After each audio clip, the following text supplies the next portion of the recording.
Hey guys నమస్తే మీకైతే పిచ్చెక్కించేటటువంటి ఒక పిచ్చ అప్డేట్ అయితే వచ్చాయన్నమాట. సో తెలుసు కదా దేని గురించి తమ్మాయిలు చూసే వచ్చి ఉంటారు, పెద్ది గురించి అనమాట. ఇవాళ మన బుచ్చిబాబు గారు మున్నాబాయ్ రామ్ చరణ్ ఉన్నటువంటి ఒక పోస్టర్ని అయితే మన బుచ్చిబాబు గారు తన ఎక్స్లో అయితే షేర్ చేసుకోవడం జరిగింది. మామూలుగా లేదు.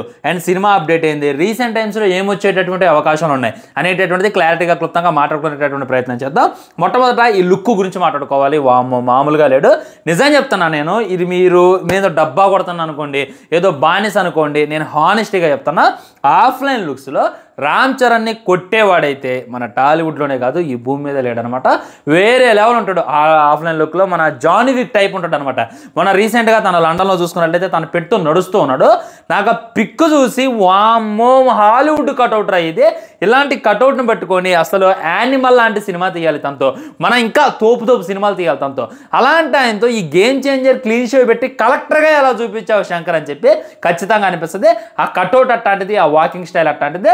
ఆఫ్లైన్ లుక్స్ అని ఎందుకన్నా అంటే ఇవాళ రిలీజ్ చేసింది ఆఫ్లైన్ లుక్సే. చూసుకున్నట్లయితే ముక్కుకి ఒక పోగు పెట్టుకున్నాను అనమాట. ఆ డ్రెస్ మొత్తం పెద్ద సినిమాలోదే. జాగ్రత్తగా చూడండి, ఒకవైపు బుచ్చిబాబు గారిని, ఒకవైపు మున్నాబాయిని డామినేట్ చేసి పడేసిండు.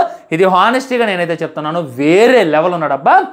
ఆ ముక్కు పోగు పెడితే ఎవడైనా ఆఫ్లైన్లో చాలా గలీజుకుంటాడు అనమాట. మీరు ఒకసారి పెట్టుకొని ట్రై చేయండి. నేను ఇవాళ మార్నింగ్ ఇంట్లో పాత మెట్టు ఒకటి ఉంటే పెట్టుకొని ట్రై చేశాను అనమాట. చాలా దరిద్రంగా అనిపించింది. సో మనం ఆ విధమైనటువంటి ఇది పెట్టుకుంటే మనం ఎలా ఉంటామంటే మ్యాక్సిమం సై సినిమాలో ఉంటాడు కదా, వీళ్ళని తనలాగా ఉంటాం, లేదా రసూల్లాగా ఉంటాం, ఇంకా ఏదో మన వరదాలాగా కూడా ఉండం మనం. అలాంటిది మన రామ్ చరణ్ ముక్కు పొల పెట్టిండు, పాత డ్రెస్ వేసిండు. అయినా కానీ ఆ చార్మ్ చూడండి, ఆ యొక్క గ్రేస్ చూడండి, ఆ యొక్క వెలిగిపోతుంది అనమాట. ఒక లైట్ హౌస్ లాగా తనైతే వెలిగిపోతుండో. ఆఫ్లైన్లో మన రామ్ చరణ్ని కొట్టేటటువంటి ఇదైతే లేనే లేదు అనమాట. ఇదైతే నాకు హైలైట్ అనిపించింది. వేరే లెవెల్ ఉన్నాడు. ఆ మురిగిపోయిన బట్టలు అనమాట, మొత్తం కూడా పాత బట్టలు వేసారని చెప్పి క్లారిటీగా అర్థమవుతుంది. ఎస్పెషల్లీ బట్టలను తెచ్చి వాటిని మట్టిలో జాడించి మళ్ళీ ఉతికి, మట్టిలో జాడించి మళ్ళీ ఉతికి వేసేటటువంటి ప్రయత్నం చేస్తున్నారంట. ఎందుకంటే మనకు ఇది రావాలని మొత్తం కూడా పాతకాలం సినిమాలాగా దీన్ని అయితే తీస్తున్నారు. ఫస్ట్ ఏమో మొత్తం జరిగేది ఉంటుందంట, క్రికెట్ ఆడేటటువంటిది, ఈ పెద్ద స్టోరీ ఏంటి అనేటటువంటిది, పెద్ద కొడుకు ఏంటి అనేటటువంటిది మనకైతే చూపిస్తారంట. ఆ తర్వాత పెద్ద తండ్రి ఉంటాడంట. తనెవరు మరి, తను ఎంత పెద్ద క్రికెటర్, ఎందుకు తను ఇంటర్నేషనల్ మ్యాచ్లు ఆడలేకపోయిండు అనేటటువంటిది ఒకటి చూపిస్తారంట. అది కాక ఫ్రాక్షన్ డ్రాప్లో ఇంకో లెవెల్ అయితే సినిమా దింపేటటువంటి ప్రయత్నం చేస్తున్నారని చెప్పి క్లారిటీగా అర్థమవుతుంది అనమాట. సో మనకి పాత బట్టలు వేసుకున్నా అంటే తను పేదవాడు అనమాట. తన దగ్గర ఆడడానికి సరైనటువంటి బ్యాట్ లేదు, సరైనటువంటి గ్రౌండ్ లేదు.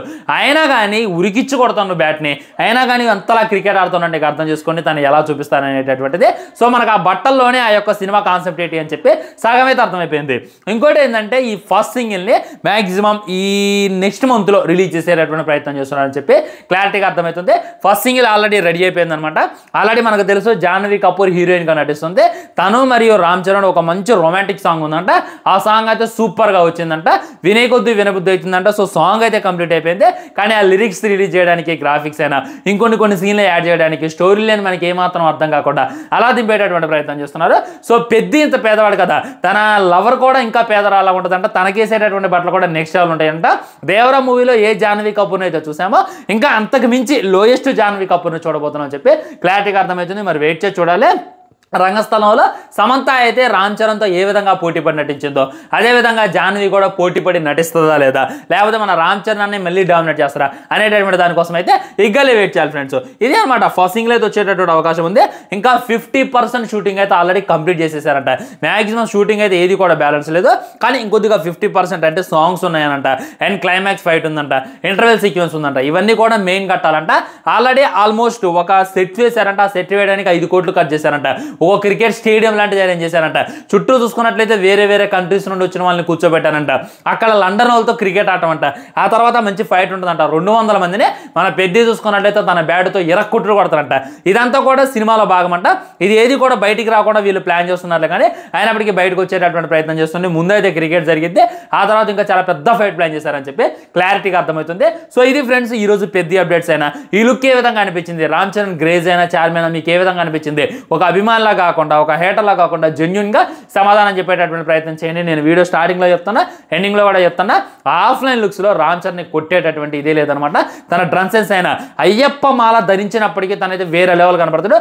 అలాంటిది ఇంకా ఈ పెద్ద సినిమాలో ఎలా కనపడతాడు అనేటటువంటి దానికోసం ఇగ్గలు వెయిట్ చేస్తున్నా. ఇక చూస్తారు కదా బుచ్చిబాబు గారు ఆడించేటటువంటి రఫ్ ఆట ఏ విధంగా ఉంటుంది అనేటటువంటిది వెయిట్ చేసి చూడాలి.